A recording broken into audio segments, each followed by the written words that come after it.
చెప్పండి student left hand కాదు right hand. తల్లిదండ్రులను ప్రేమిస్తాను, పెద్దల్ని గౌరవిస్తాను. కూర్చోండి.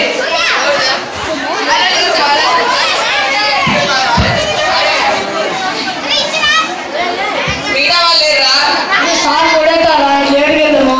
నేనైతే మా నాన్న జరిపింది చెప్పి సార్ రండి. ఏం లేదు మా నాన్న జరిపింది సార్.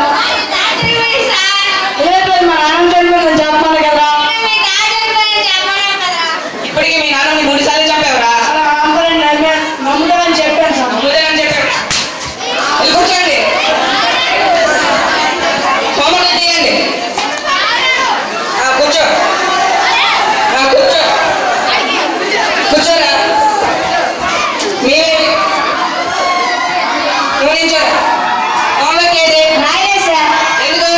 సార్ నేను మా ఇంట్లో కరెంట్ లేదు సార్. మీ వీళ్ళంతా కరెంట్ ఉంది కదా, అబద్ధాలు చెప్తున్నావు ఏంటి? కాదు సార్, నిన్న మా అమ్మకి మా నాన్నకి గొడవైంది సార్. మీ అమ్మకి మీ నాన్నకి గొడవ అయితే కరెంట్ తీసేసరి మా నాన్న నుంచి మా అమ్మకి ఏ పీక్కోమంటే మా అమ్మ వెళ్ళి కరెంట్ స్పీచ్ పీకించింది సార్.